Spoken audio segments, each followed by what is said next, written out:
Good morning, everyone. Welcome to Art with Mrs. Lacourse. Today we're going to be making a snail using watercolor or construction paper, depending on what you have available.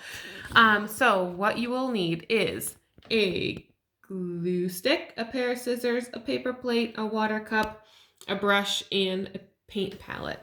So just so you know, if you don't have watercolors but you do have markers, you can still have a way to make watercolor happen using your markers, and I'll show you that alternative. If you don't have either markers or watercolor, but you happen to have construction paper, unlike me, then you can use construction paper for this. Or if you'd prefer, you can just color a piece of paper using markers and go from there. So here we go.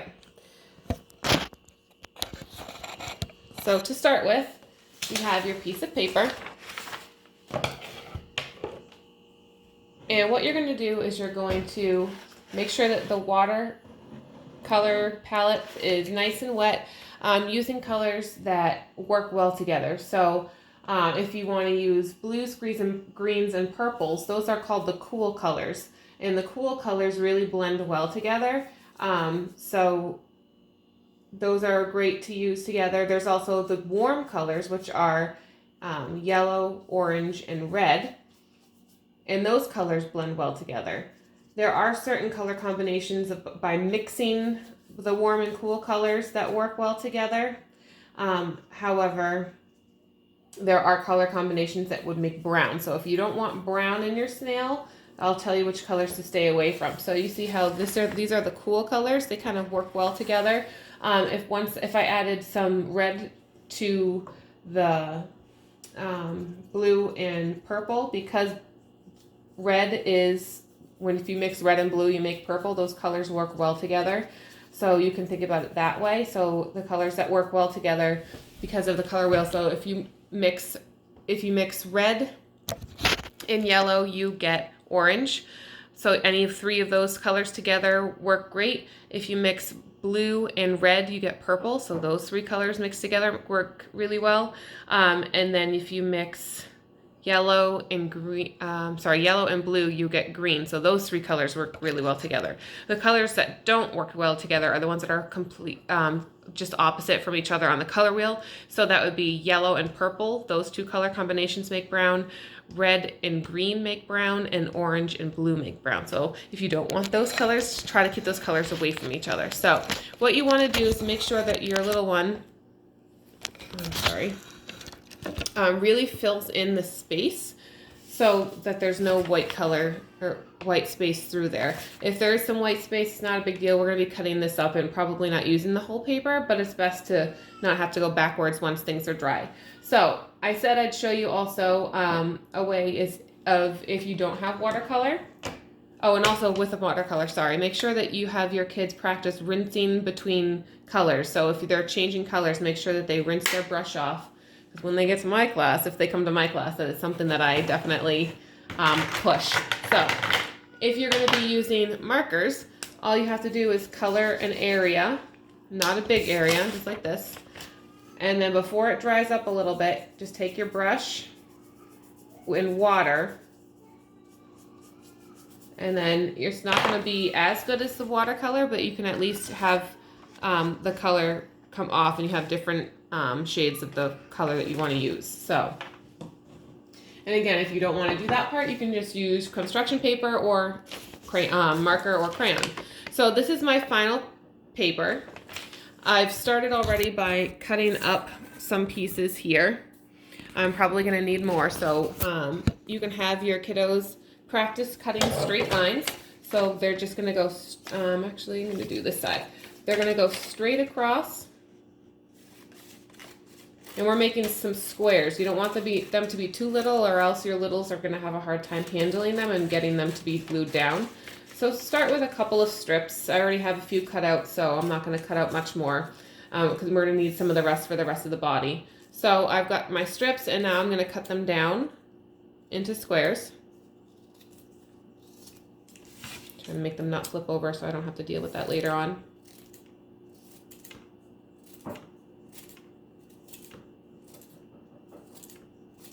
All right, so I've got my pile over here, which you can't see. There it is. I'm going to be using the rest of this later. So now I'm going to have my paper plate. And I'm just going to draw on here for you where you're going to put, pretty much where you're going to put it. But so it's going to be spaced enough where they're not going to be touching each other, but you're going to go all the way around the plate.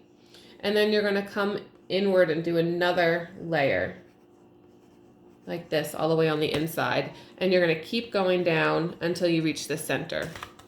So, glue stick at the ready. Just have them make a little, so you don't have to have them do it on the back of this. It is good practice to have them do it on the back of this, but it's harder to get the right amount of glue to make it stick. So if you want to put dots on there for your littles and just have them kind of swirl the glue around that spot, and then you're going to glue like that all the way around. So I'm going to do a few at a time so I'm not on here for forever with you guys. I'm sure your kiddos are anxious to get ready with this.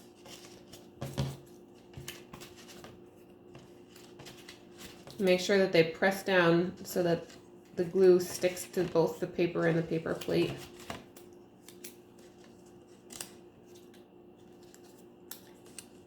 And I'm finding now that I put down my dots that they're not really, I have to space them out a little bit more, so that's okay to change things up. Glue dries.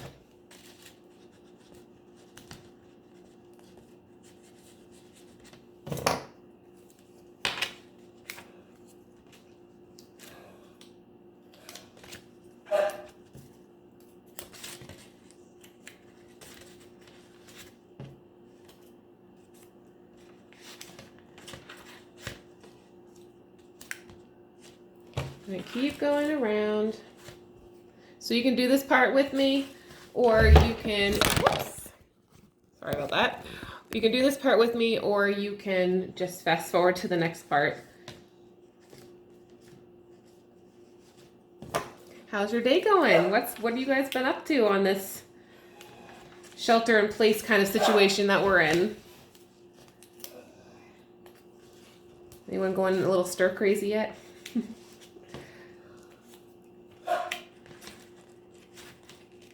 Going out for walks, playing outside. Getting your snow pants taken out after Mom and Dad probably put them away, since we just got a whole bunch of snow.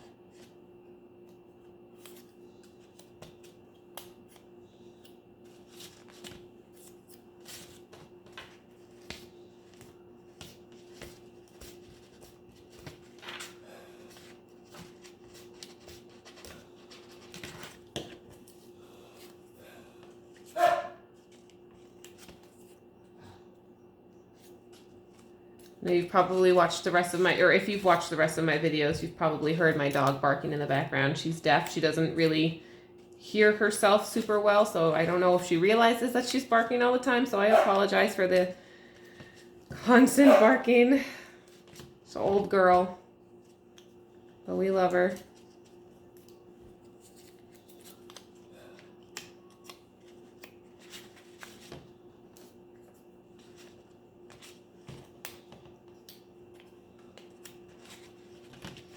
All right, we're getting there.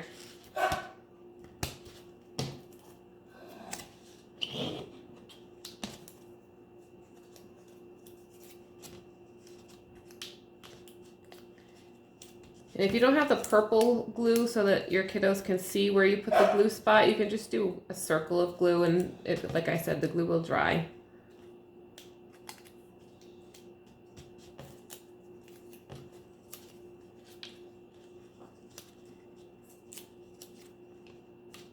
That's what I just did. It also helps save a little bit of time so that you're not watching me this whole time glue. All right, so this is what that's gonna look like. And then we're gonna place our paper plate behind like this so that we can see where we need to draw the head. So the head, I don't know if you can see this. Let me see if I can get my daughter's drawing pad out here and block some of the sunlight behind me. All right, so you're gonna place your extra paper towards the bottom of your plate, and you're going to draw the snail's body. Just going to be kind of like that. Can you see that?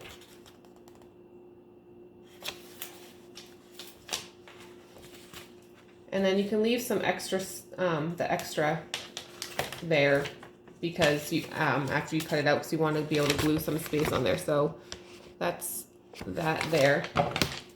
I'll show you what the general shape is, so you can, after I cut it out. So you can have your kiddos try to cut this out. Again, it's harder for them to cut straight lines, to cut curved lines and straight lines at this point. But it is good practice for them to at least try, and it's okay if they have jagged edges. They're learning, not a big deal. All right, so I cut it out like this. Doesn't really look like a snail just yet, but now when I put it behind here, it's going to look a little bit more like a snail. And then you're going to glue that on. You can also use tape.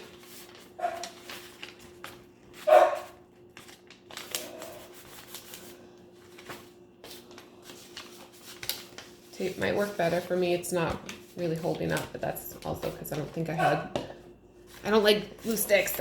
All right, so there's that part. And then we can draw a tail if you want to have a tail. So a tail is just going to be a curved triangle. Add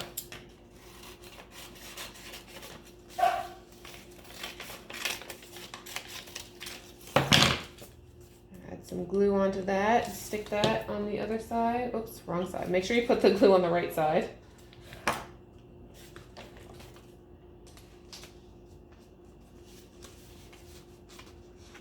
So we're getting there.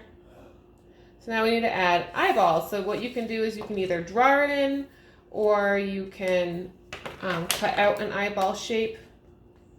I'm going to draw mine in. And because, I'm going to do a smile. And because we're only seeing one side of their face right now, you are only going to be drawing one eyeball. And then if you'd like to add some antenna, you can add some antenna. So the antenna, you can also use paper. You can use, forgive me, toothpicks. You can use toothpicks with maybe like a pom-pom or something else on top. You don't have to add the antenna at all. The antenna really is just a line with a ball at the top.